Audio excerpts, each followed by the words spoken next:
before we get into all Patrick Beverly talk, let me ask my co-host, my boy Q, how you doing, bro? Oh man, this is lovely, bro. A 50-point win. Well, 44 or whatever it was, but 50-point win, man. Like the immediate effect.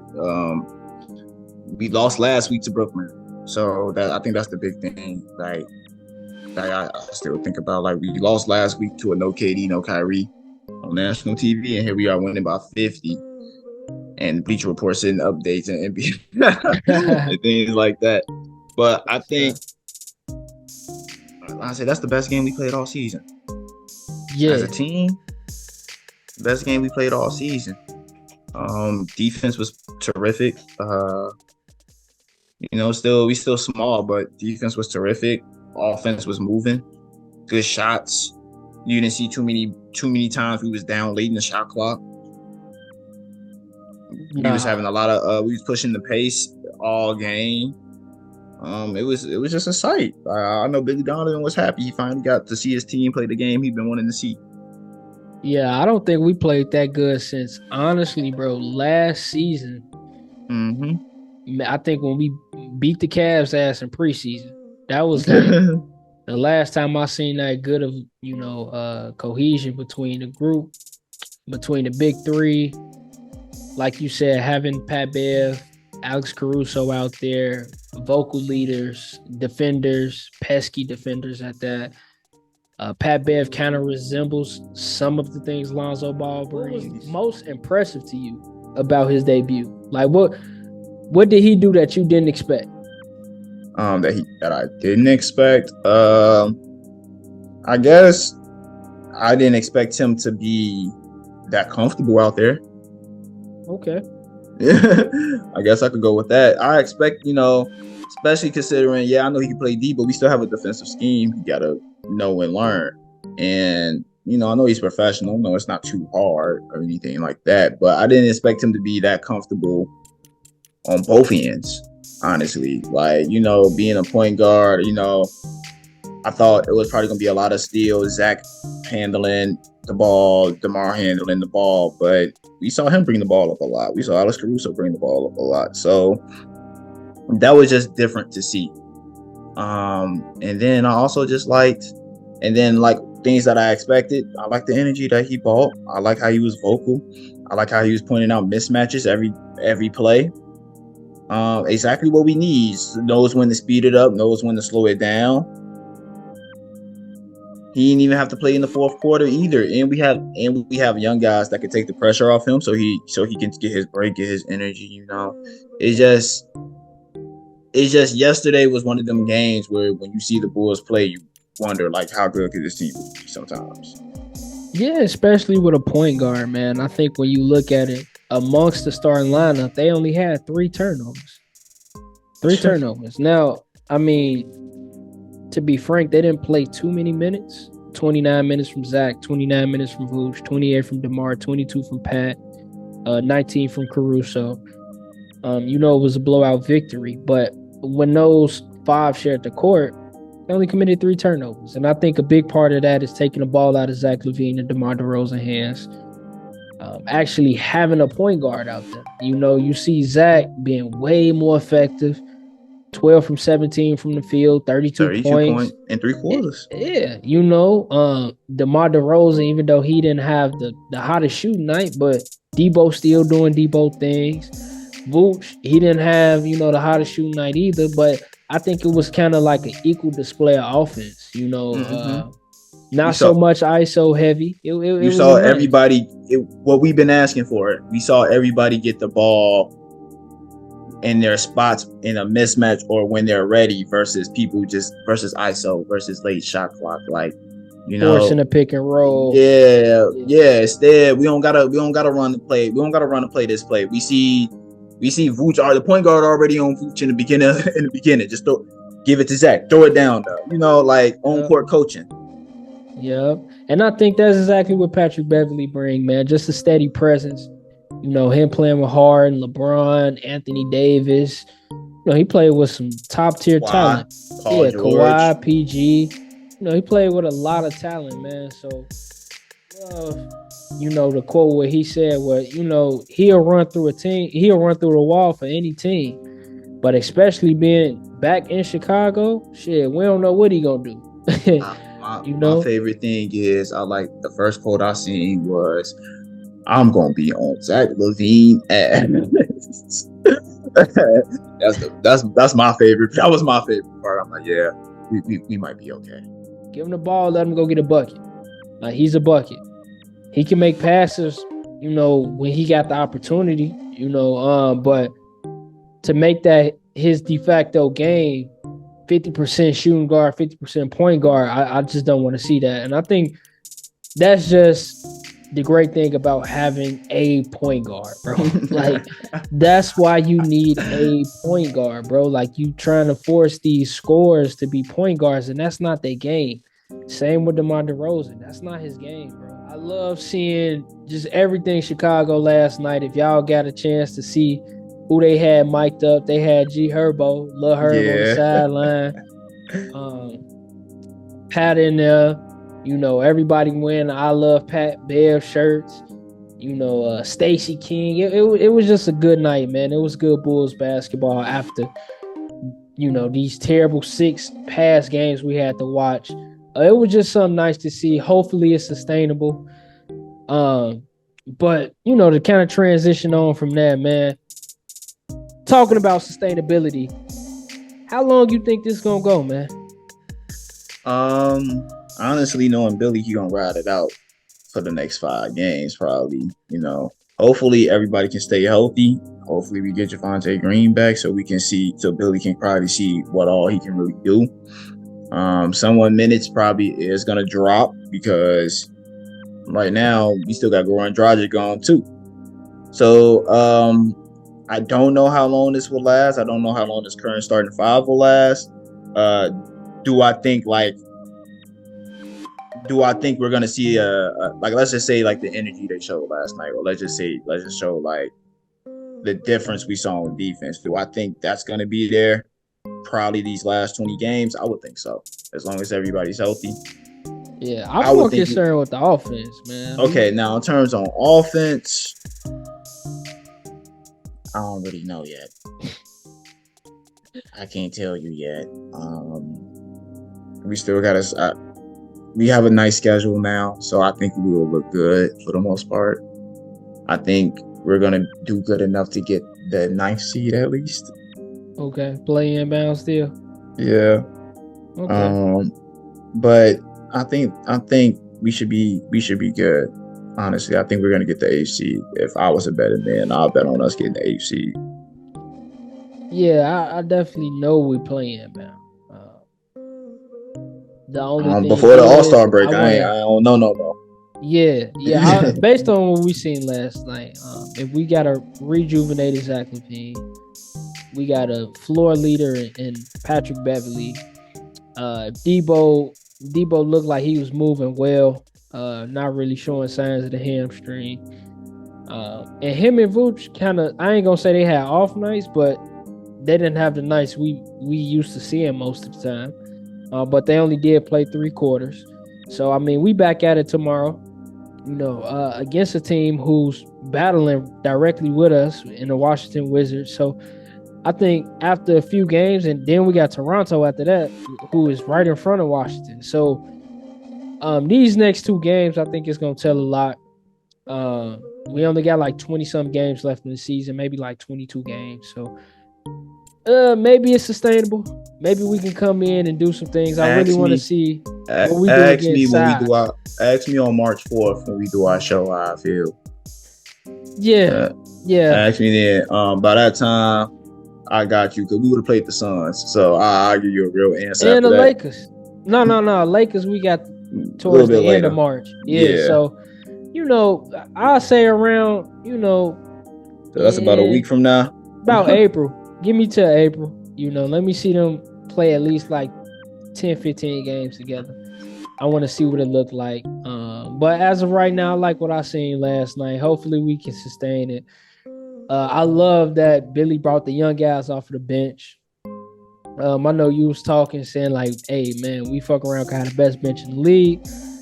I think so too, man. I just think we got to be more consistent, see more consistency out of the young guys. Hopefully, we can see that with them going against lesser talent.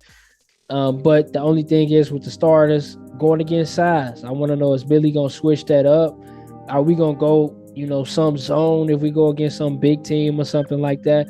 And I think against Toronto it'll be really telling because now they got Yakum Pertl, Siakam Yeah. going back down to the floor, Scotty Barnes back at the three, Fred there, and they got OG, so they got some nice size there. So I want to see what that lineup gonna look like against them boys and see if we able to kind of still sustain what we doing.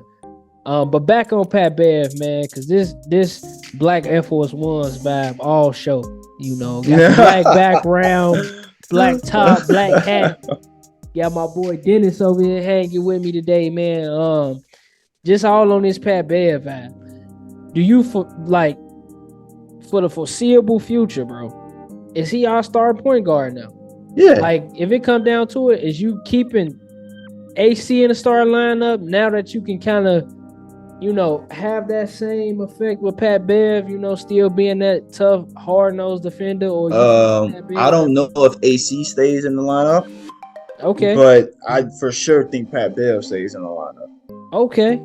I can agree with that. I would, just because, like I said, he played on, high potent offenses. He played starting point guard multiple times throughout his career. Alex Caruso, I think he was only a starter that last season and with the Lakers. Kind of started. Never really was a starter. Yeah. And I think, while even if he starts, I don't think he's a 35-minute starter player, Oh, hell no. Hell no. We ain't doing that. We need Alex. Shit. Hell no. 25 minutes, bro. Yeah, exactly. So with that being said, there's a chance Alex probably don't stay in the starting lineup, especially as we play bigger teams. But I think Pat Bev is our band-aid for our point guard until we figure out what we're going to do with Lonzo's contract. Yeah, man. I hope Lonzo all right, man. That's probably the toughest news. But we've been kind of talking about this since the beginning of the season. We kind of felt he wasn't going to come back. Yeah, you track this back from last year. Lonzo will be out 3 months. 3 months started the season. Oh, he'll be back in January. Fuck no, Lonzo. I don't know what's going on there, man. I just hope that brother, keep his head up high. I think he'll be pretty fine. I don't know if it's a career-ending injury so far. I think it's gonna be like some Sean Livingston type vibes. He gonna come back. He'll probably just be a bench guard or something like that. But I hope, man. My brother Young, he 25 years old.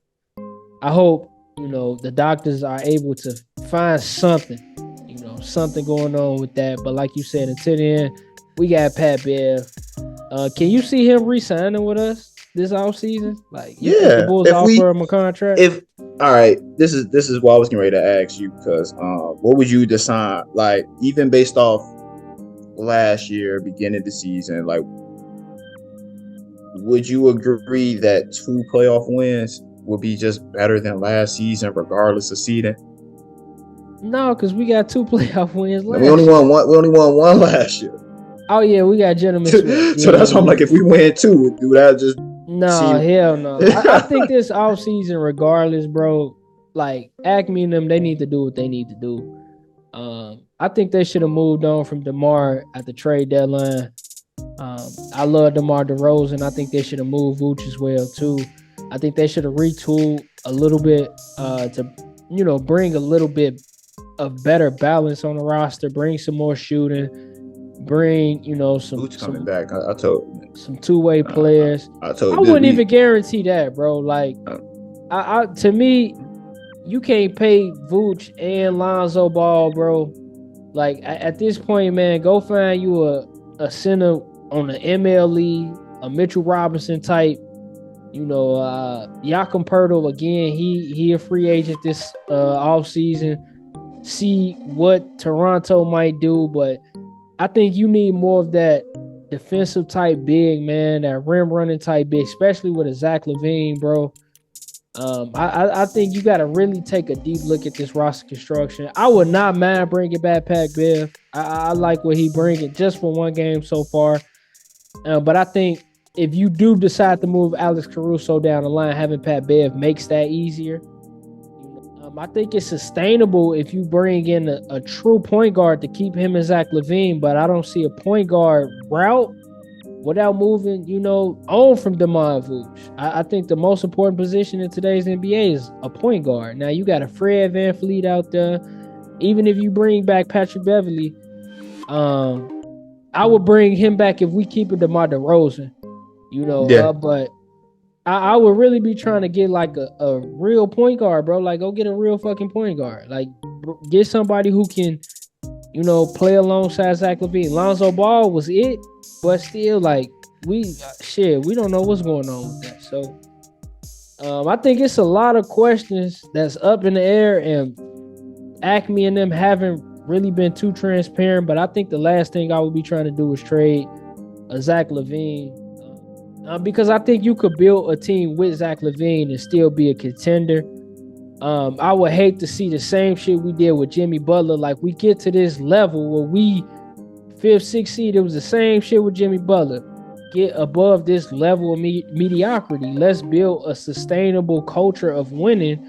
Even if we not the number one seed, shit, I wouldn't mind being top 3, 4 seed every single year. And then that superstar come available, even if it's for a half a season, and win a fucking championship like Toronto did or something like that.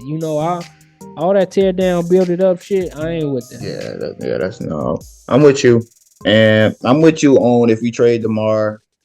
I'm on the Vooch thing. I'm only hope because I'm like I really would like. I would hate for that position to get worse and it doesn't work out. Like, I could take like a DeMar DeRozan trade. Like, I could take, because we got like Pat Will and we got young guys that we can probably try to ask to step up, and we still got Zach LaVine as a primary scorer. Yeah, we don't really need DeMar as much, but for us to have, we still got a top 10 center. So it's just one of them things. Like, I would hate to move on from that unless we get someone that's we're confident can be better or as good in some way.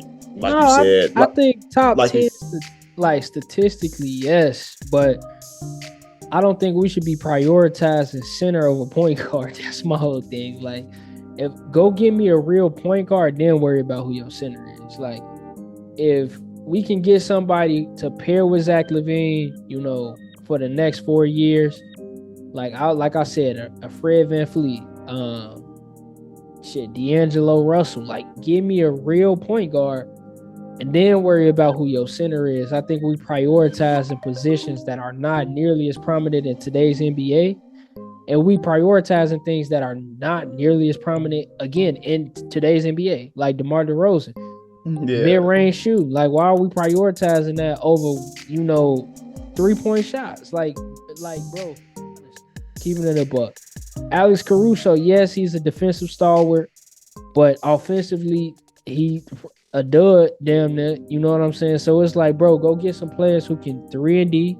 Go get some players with some size. I wouldn't be mad if we taking a look. That's why I wanted like a Jalen McDaniels, a Sadiq Bey. Like, we had options out. Luke Kennard just got traded. Like, shit, go get some shit that can actually impact the team and not be trying to build like a 90s style roster. Like, bro, we need to come up to date. We need a point guard. Like, name me 1 week starting point guard. The weakest had to be Ayo, bro. Like, that had to be the weakest point guard in the NBA right now. Like, no, like, go get a real starting level point guard. It don't have to be a superstar. And then from there, you got a Zach LaVine and say a Fred VanVleet or a D'Angelo Russell.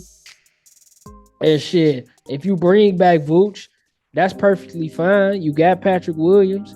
Now go get a 3-and-D wing. Shit, like, go get somebody who can complement that. And then maybe you could be a top 4 seed or top 6 seed for the next 2 to 3 years. And then if a superstar come available, shit, you go get that superstar. You go get that championship. That's how I would be looking at it. I wouldn't, look to fucking just tear it all down right now.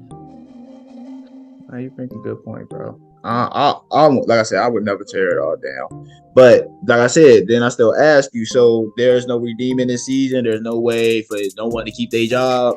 Like, it's nothing you like unless we get to the second round. Nah, I mean, unless we make a fucking conference finals, bro. Go give me a point guard, bro. I Like, mean, okay, like if we just struck lightning in a bottle with Patrick Beverly, and say we going a crazy ass, it's 22 games left. We already won one. Say if we go 19-4 in these last games, hell yeah, I would consider bringing the same exact roster back. And say we make it to the second round, we escape the play-in and somehow miraculously fucking turn into a 6 seed. Hell yeah, I would contemplate doing that and still bring in like we still need to address shit. What's going on with Lonzo Ball? Yeah. Even if we bring Pat Bev back, like shit, all the redundancy between Derrick Jones Jr., Devontae Green, is Drummond picking up his player option. Like, it's still are we re-signing Kobe? Are we re-signing Ayo? It's still gonna be shit that we need to answer at that point. But I think they'll have to do something crazy like they did at the beginning of last season.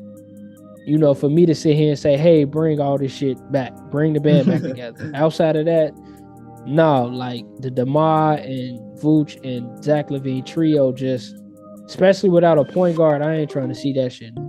So you understand, man. Yeah, but I mean, for real, I mean, shit, we got a few months left, so we gonna figure it out. We gonna see what I believe in the Black Air Force One energy. This is why I asked for, and I agree with the Pat on the bench move. So I think we're gonna see a new Pat half these games. I can see him going. He's gonna give us some good numbers, I think, and I think we're gonna see a different Ayo too. Yeah, man. Let's hope. Well, I mean, shit, we play, like I said, Washington tomorrow, then Toronto after that. We're going to see what these boys really on. Let's see if they can ride this high for the rest of the season. But, I mean, outside of that, Q, you got anything else? This was a big shout out to Pat, man. Black Air Force Ones, my boy from the crib, Marshall's finest. You get the from Chicago in the starting lineup. Yeah. You see, we got an all black party today, y'all. So, shit, get my boy Pat out there, man. It's all love, my boy. But outside of that, 2:30 tomorrow. Yeah, y'all lock in, watch the game tomorrow, man. Like, comment, subscribe, get down there. Shit, and we back to y'all next week, man.